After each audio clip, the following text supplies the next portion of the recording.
আসসালামু আলাইকুম ওরহমতুল্লাহি ওবরকাতুহ। ওয়াসসালাতু ওয়াসসালামু আলা রাসূলিল্লাহ ওয়াসসালাতু ওয়াসসালামু আলা রাসূলিহিল কারীম। আলহামদুলিল্লাহ, ইন্নাল আলহামদুলিল্লাহ। সমস্ত প্রশংসা সেই আল্লাহ তাআলার, যিনি আমাদেরকে জবানের মতো এক নিয়ামত দিয়েছেন, যে নিয়ামতের মাধ্যমে আমরা বিভিন্ন ভাষা মানুষের সাথে আদান প্রদান করতে পারি এবং মনের ভাব প্রকাশ করতে পারি। আল্লাহ তাআলার এই বিশেষ নিয়ামতের জন্য আল্লাহর দরবারে শুকরিয়া, আলহামদুলিল্লাহ। মহতারাম ভাই আর দোস্ত বুজুর্গ, হুজুর সাল্লাল্লাহু আলাইহি ওয়াসাল্লাম আল্লাহ তাআলার প্রেরিত রাসূল ছিলেন।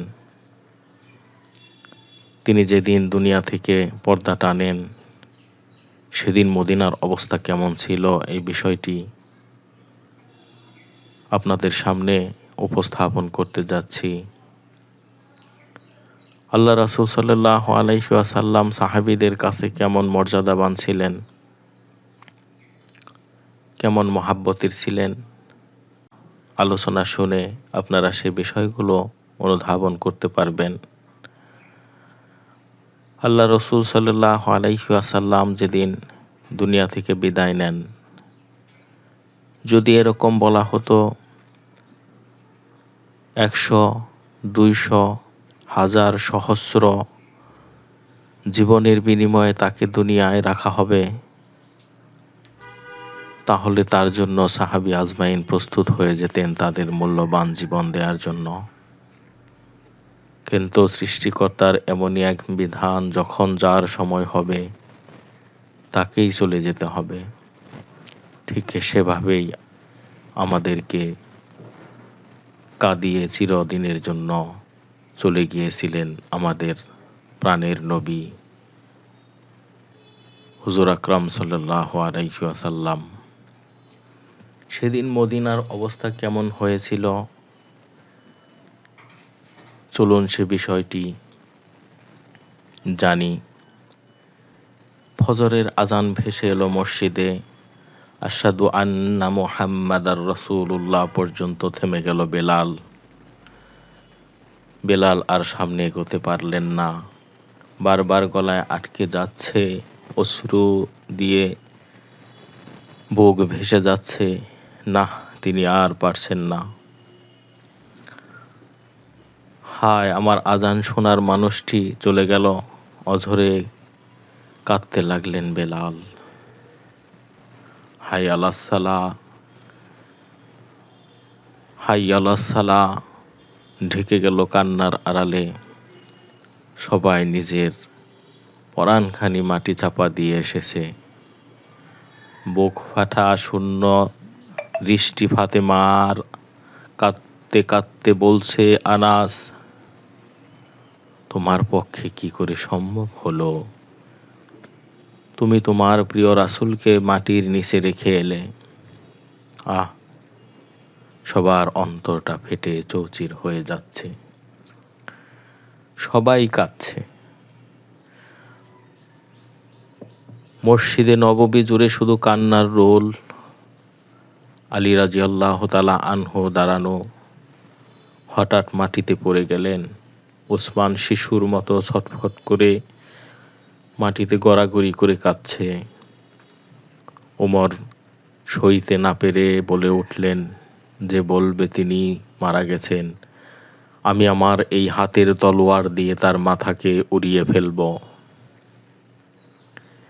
ঠিক সেই মুহূর্তে সবার দৃষ্টি আবু বকর সিদ্দিক রাদিয়াল্লাহু তাআলা আনহুর দিকে।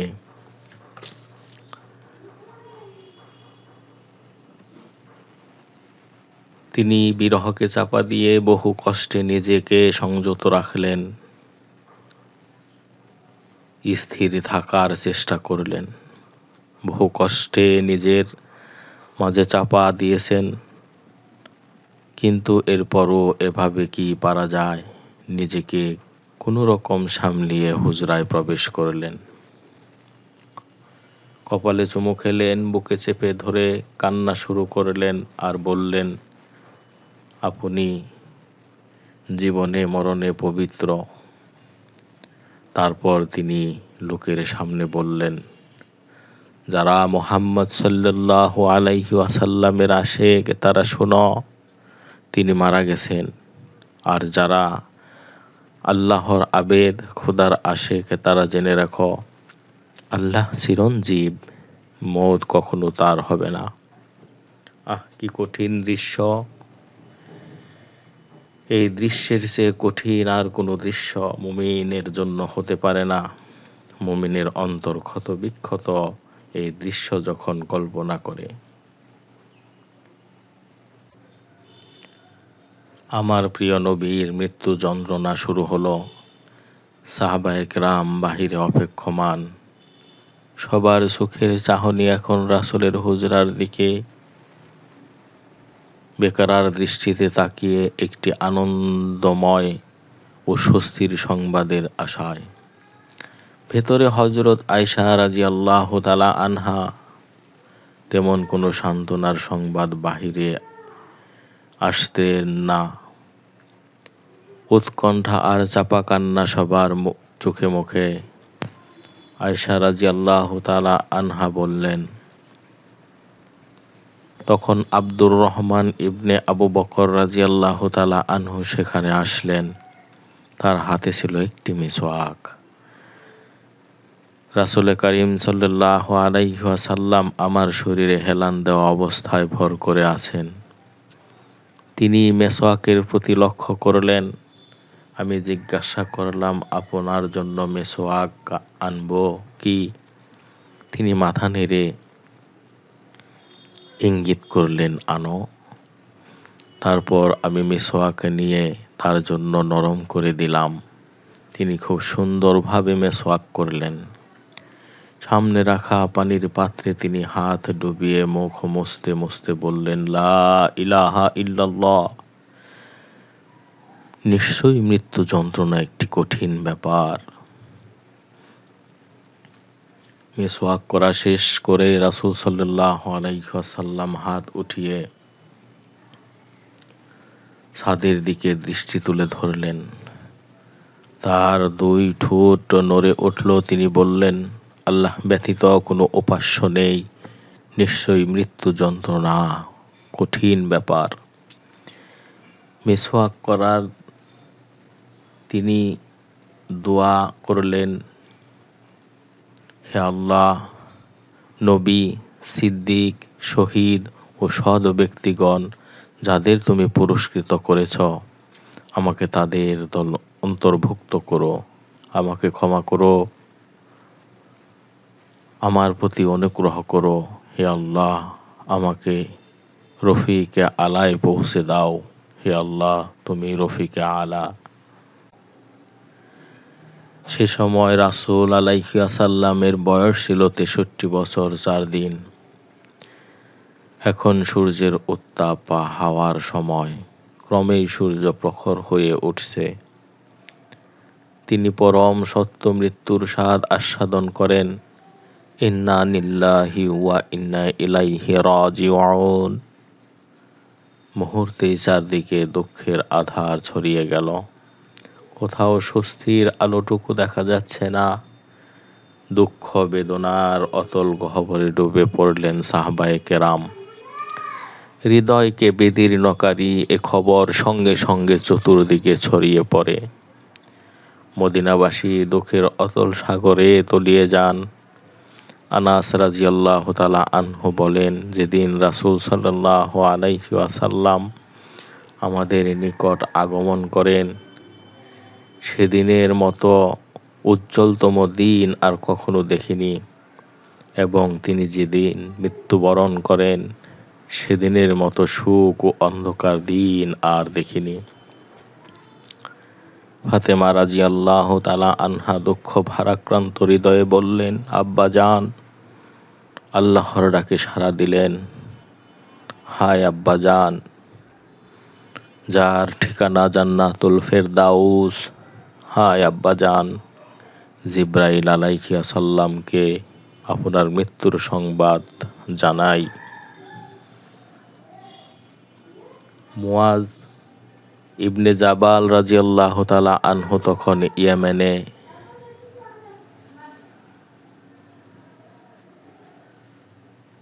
তিনি প্রতিদিনের রুটিন মতো বিশ্রাম করতে গেলেন, শুয়ে পড়লেন। কয়েক মাস আগেই মাত্র মদিনা থেকে এসেছেন তিনি। ইচ্ছা ছিল না মদিনা ছাড়ার, কিন্তু কিছুই করার নেই। রাসূল সাল্লাল্লাহু আলাইহি ওয়াসাল্লাম যে তাকে আদেশ করেছেন। হঠাৎ একটি আওয়াজ আসলো কানে, মুআজ, রাসূল সাল্লাল্লাহু আলাইহি ওয়াসাল্লামের ওফাত হয়ে গেছে, আর তুমি জীবনের মজা নিচ্ছ। ধরফর করে লাফ দিয়ে ঘুম থেকে উঠলেন তিনি, যেন কিয়ামতের সিংহায় ফুৎকার দেয়া হয়ে গেল। ঘর থেকে বের হয়ে সানাআর অলিতে গলিতে পৌঁছাতে থাকলেন আর চিৎকার করতে লাগলেন, হে ইয়ামানবাসী, আমাকে যেতে দাও, আমাকে যেতে দাও।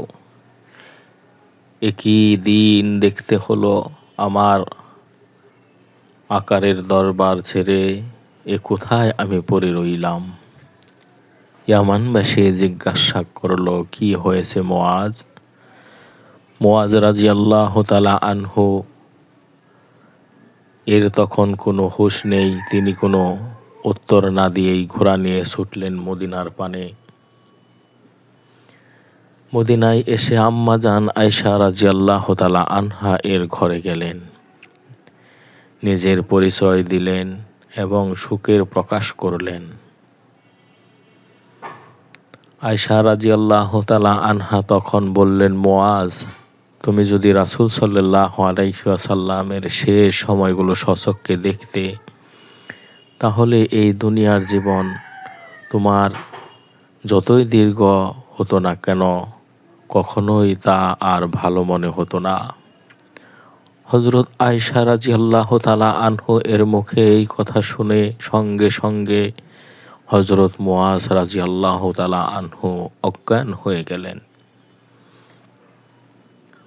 হযরত উসমান রাদিয়াল্লাহু তাআলা আনহু যখন ওফাতের খবর শুনলেন, মনে হলো তিনি বধির হয়ে গেছেন। হযরত আলী রাদিয়াল্লাহু তাআলা আনহু যেখানে ছিলেন সেখানেই বসে গেলেন। হযরত উমরের মতো শক্ত দিলের সাহাবী যেন দিমাগ খুইয়ে ফেললেন, চিৎকার করে ঘোষণা দিলেন, রাসূল সাল্লাল্লাহু আলাইহি সাল্লাম ওফাত হয়নি, তিনি তার রবের সাথে সাক্ষাতে গেছেন।